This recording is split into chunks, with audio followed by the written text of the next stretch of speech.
think it was really necessary for the president to change the Minister of Education? I think for now we can only give the president a benefit of the doubt.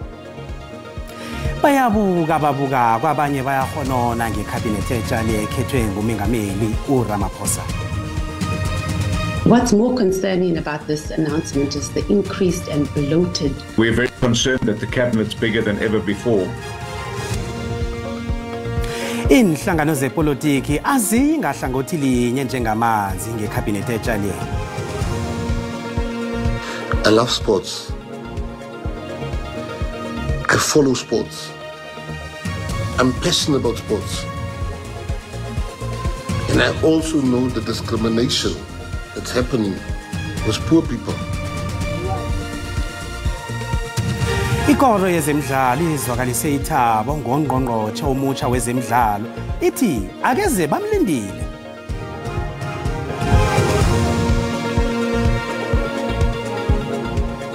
Siyathokoza bona sihlanganiswe izindaba godu namhlanje kweSABC 1 ngelimi lesindebele lotshane emakhaya. Isimemezelo sikaMengameli uCyril Ramaphosa sidise amazizwe ahlukahlukeneko kude neduze. Kanti iDemocratic Alliance izitholele iminyango ezithandathu ekhabinethini ne-IFP, iFreedom Front Plus, iPatriotic Alliance, iGood Party kunye nePAC. Nanyana umnyango wezamabhizinisi wombuso ususiwe nje, eminye iminyango ihlelwe ngobutsha. Ngiyathoma Thomi kudemocracy eSouth Africa bona kuhlanganyela uhulumende ngalindlela. The establishment of the Government of National Unity in its current form is unprecedented in the history of our democracy. Ngemva kwemkhulumiswano ethethe isikhathi esingaphezulu kweveke kunande kudosiswana phakathi kweDA neANC. Lokho kupheze kwabangela nesehlakalo sokuthi lo hulumende ohlanganyelweko agcina ngekho. Umholi weDA uJohn Steenhuisen sowuphethe umnyango wezokulima, uLeon Schreiber uphethe wezangikhaya, kanti uSiviwe Gwahube uphethe umnyango wefundo sisekelo hlangana nabanye. Umholi weIFP uvele inkosi Nhlabiso yokuphatha umnyango wezokusebenzisana kwabohulumende nendaba zamakhosi. Gaten Mackenzie wePA uphethe umnyango wezemidlalo, ubugwali namasiko. Kanti uMzwanele Nyonso wePAC uyokuphatha umnyango wezokuhlelwa ngobutsha kwehlabathi. Freedom Fund Plus ifumene isikhundla sokuhlengwa kwesimilo.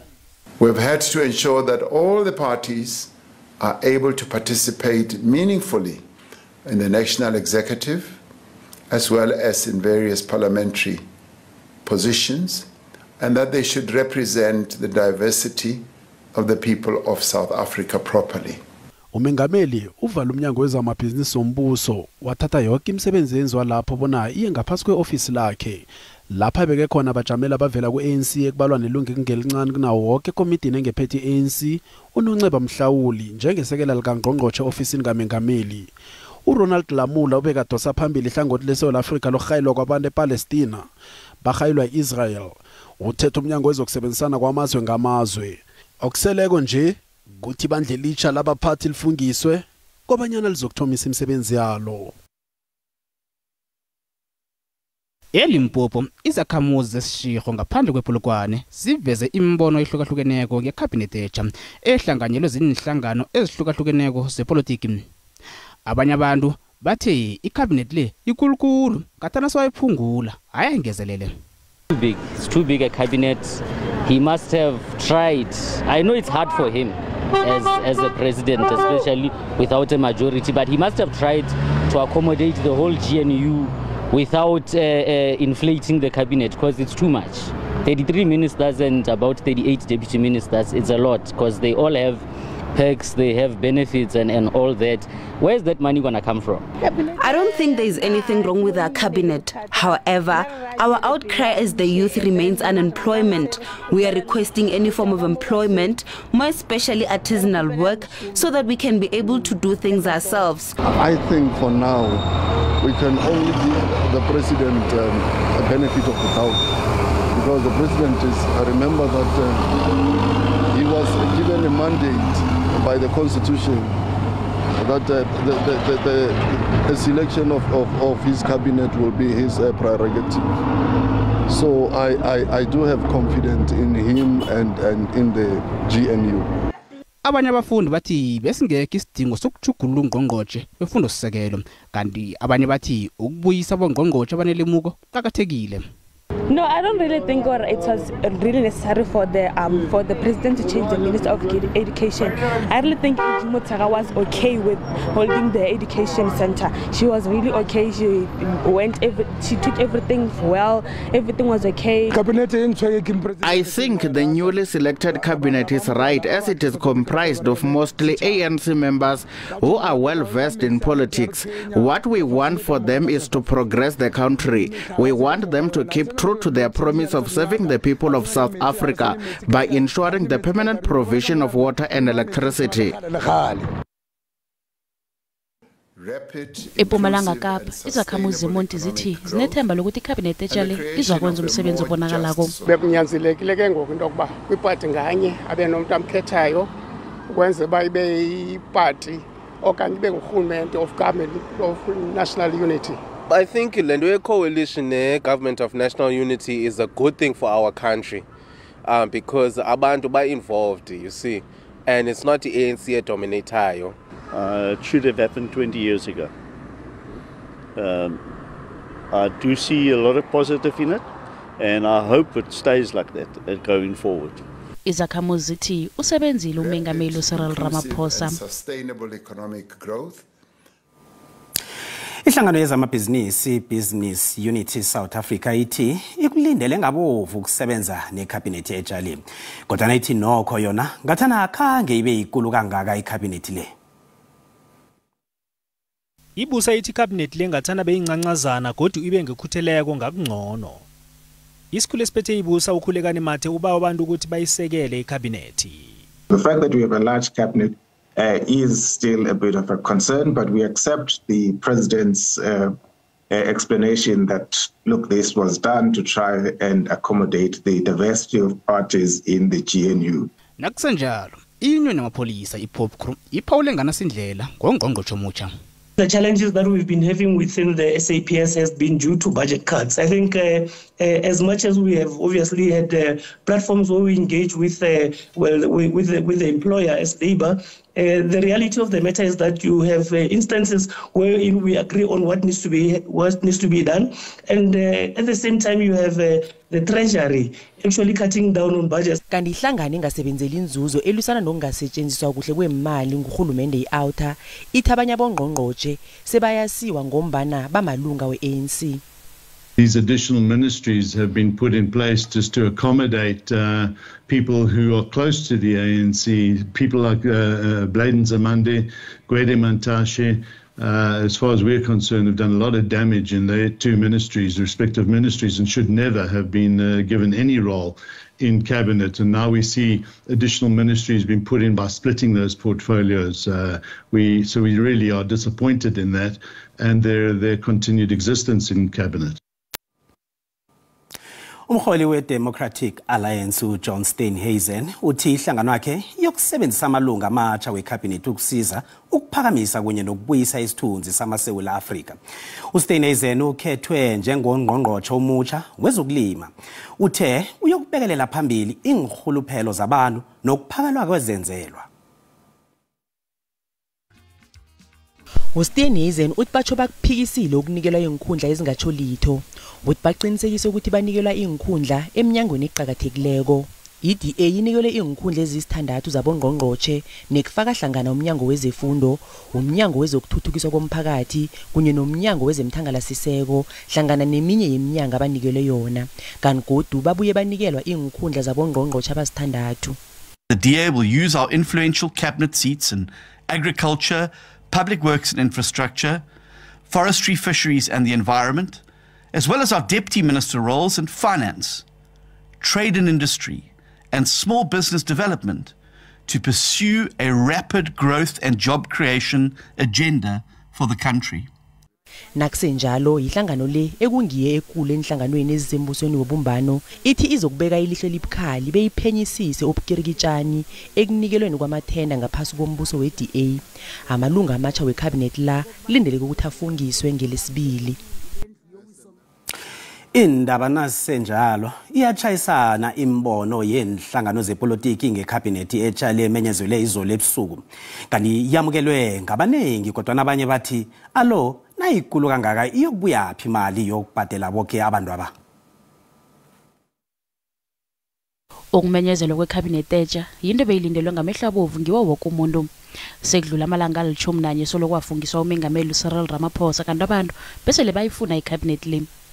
In the spirit of partnership and collaboration, the incoming government will work together with other formations to convene what we have spoken about. I-ANC iyamukela ikhabhinethi etsha. Everyone who's been appointed the opportunity to prove themselves that they can actually commit themselves to those values and they can work on the basis of those principles. So the ANC is quite positive. It's inspired by the ability of the president to navigate the uncharted waters and produce this outcome. The configuration that we have managed to negotiate ensures that alongside the ANC, the DA is the only other party that is now represented across every one of the clusters in government. This means that, for the very first time ever, the voices of DA voters will be heard in every sector and in every room. The IFP obviously welcomes the announcement of the National Executive. It gives certainty and gives South Africa now an opportunity to be able to move forward. Umengameli we-UDM uBantu Holomisa selalisekela kaNgqongqotjhe wezivikeleko. I'm not a stranger in the military family. I'm looking forward to contribute with the little knowledge I have of the department. Kodwa nanya nangjalo akusiwo wonke umuntu oyithabele kwekhabhinethi etshalemi. Ezinye inhlangano eziphikisa kuzithi igadange elithethwe ngumengameli sekuyindlela yokulinga ukuthabisa amalunga kahulumende okubusa ngokuhlanganyela. Zithi lokhu kuzokuthinta kumama seWula Afrika. What's more concerning about this announcement is the increased and bloated cabinet that is going to put more pressure on our taxpayers, and this was just to accommodate racists and their policies. We're pleased that we finally have a cabinet. We're very concerned that the cabinet's bigger than ever before, and the hypocrisy of some of the parties that are now in the Grand Coalition accepting positions of ministers and deputy ministers when they were calling for deputy ministerial positions to be done away with. Okwanje zilithumnanye inhlangano zepolitiki ezisekela uhulumende wokubusa ngokuhlanganyela. Nasibuya entolo.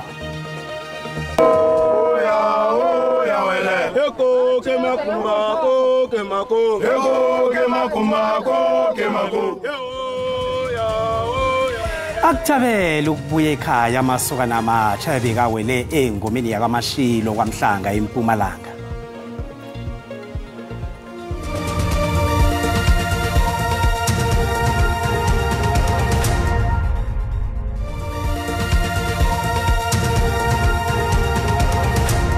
Ubukele indaba zesindebele kweSABC 1 ngandi indaba ezi ziyatholakala ku YouTube, Facebook na ku SABC Plus. Asirage nazo.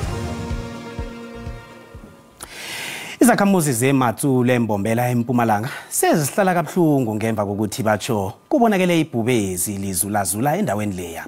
Kukholwa bona ibhubezelo lifahle idrada eKruger National Park batsho libulele nenkomo hlanu komlambo iMgwenya.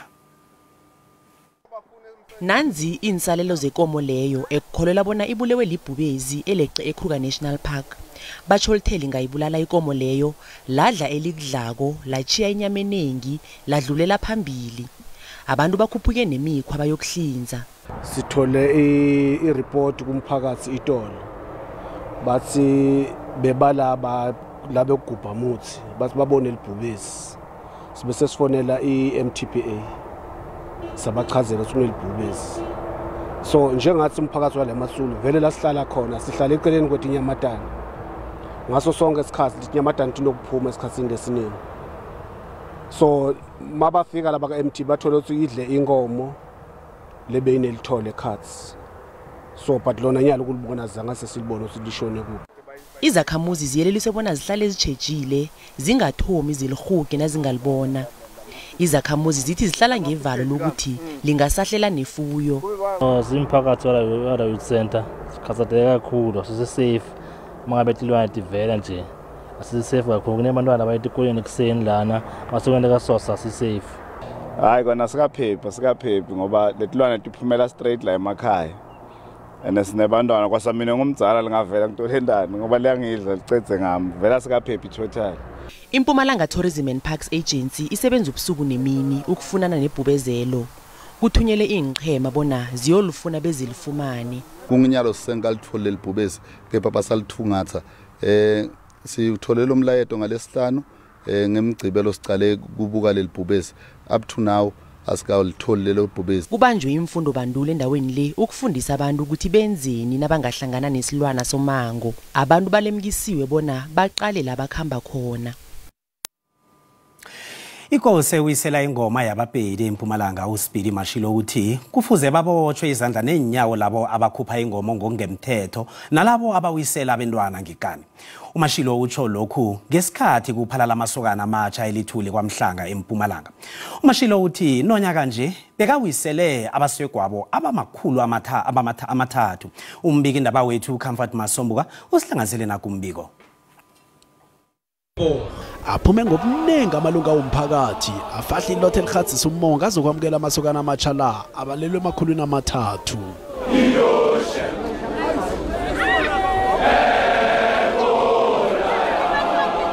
Inkosi uMashilo uzwakalisa ukukhabhudleka ngokuthwelela kwezenzo zokukhupha ingoma ngokungemthetho kunye nokuthunjwa kwabesana abaphethe isisiko elingekani.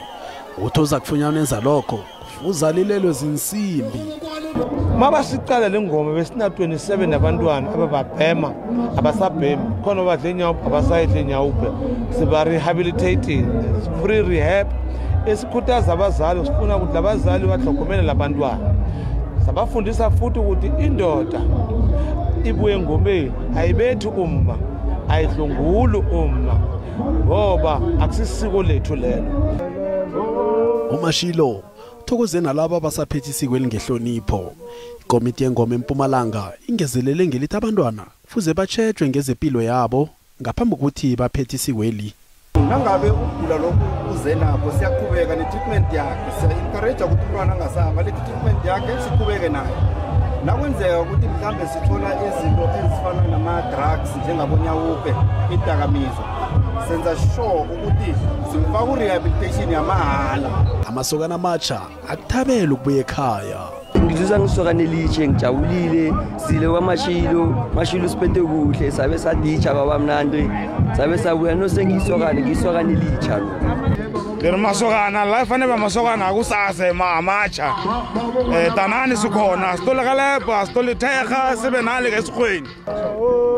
Kanti ke ngokujayelekileko kujayeleke ukuthi ke isiko eliphethwe inyanga embili zonke kodwa nonyaka nje liphethwe inyanga inye kwaphela ngonobangela wekhetho ngokushoko kaMashilo uthi ngokomthetho sisekelo welizwe leSouth Africa bekwakateleleka bona abantwana bahlonipha ikhetho belidlule ngaphambi kobana baphethe isiko eli.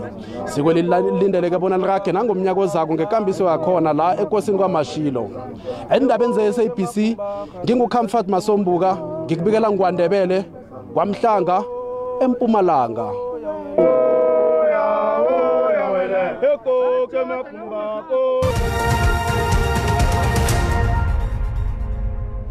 Kezemali randa lehlile nalinganiswa nezinye imali ezinkulu.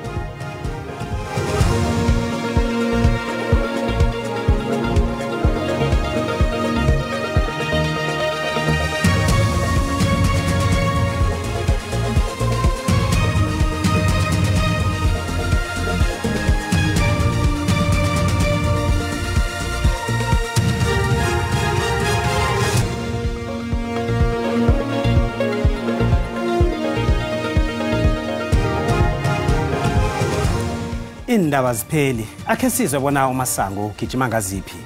Nkungu siyakwamkela. Sithokoze mnakwethu Cedric ababukeli ngehour lesithandathu labo zabe sebabalaleli khona. Sitosa ngazo phambili ngezokubuyekezwa kwecabinet la sizwa khona amazizwe wesitshaba kuzokuthi ngokukhamba kwehlelo ke sikhulumisana nabacuzululi wezomnotho nowezepolitiki ukuthi khani icabinet lengendlela engakho ehlangothini lezomnotho siza kukhamba indima ifike kuphi ehlangothini lezepolitiki umbuso uza kubusa ufike kuphi eminyakeni emihlanu ezako le. Sithokoze ithuba nendambo othe wasiboleka zona sizibuyisele kuwe mina kwethu Cedric. Sithokoze Masango, akhe sikhambe sokuqala ubujamo bezulu.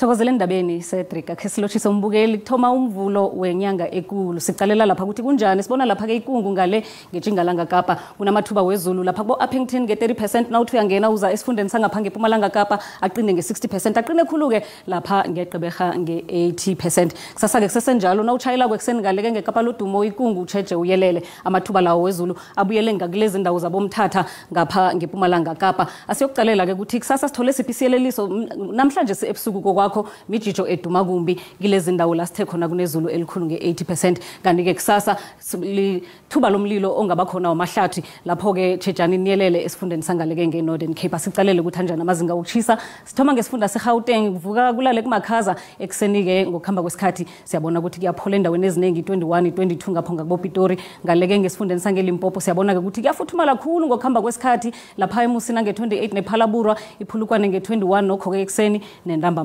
kumakhaza eMpumalanga nakhona kunjalo pheze isifunda sonke simakhaza ekseni nebusuku mbatha ufuthumele nangokuhamba kwesikhathi khulukhuluke lapha kubomkhondo nalapha kubeGorolina nangale ngeMiddelburg lapha ke sikhukhuza khona ke kuyafuthumala nge28 siyalapha ke KwaZulu Natal sibona lapha ke izulu likhola kezinye indawo amakhefeza nalapha ke eRichards Bay nge29 kuthi lapha ke eUlundi nge27 ngemva kwamadina siyokuqalela isifunda sangaleke ngePumalanga Kapa silibonile izulu likhona kuyatsho ukuthi kuzaba makhaza ukuhamba kwesikhathi nokho ke abuye nganeno ngemva kwamadina iJingalanga Kapa ke bonakala imakhaza lapha eCape Town imini yonke ngemva kwamadina yi16 siyabona lapha ke endaweni zabo Beaufort West kubuya nganeno kwekhona nge19 lapha ke eNorthern Cape kuthoma kulale kuvuke kumakhaza khulu eSutherland nge-3 ekseni ngokuhamba kwesikhathi kusesemakhaza nangemva kwamadina nge14 nokho ke iKimberley yona ke ifuthumele nge24 siyoqala lapha isifunda sangale ngeFreystad siyasibona ke ukuthi sipholile ngemva kwamadina nakhona ke njengendaweni ezinye ebusuku nekuseni kumakhaza iBothaville yona ke iyafuthumala nge24 kokugcina sicalela lapha ke iNorthwest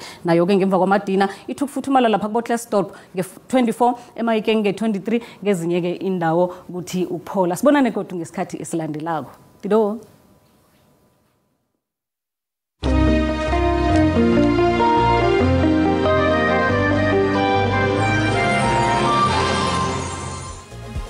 Siphelela lapha namhlanje zikhona kusasa ngabalingani bethu baMaswati inaga ayilali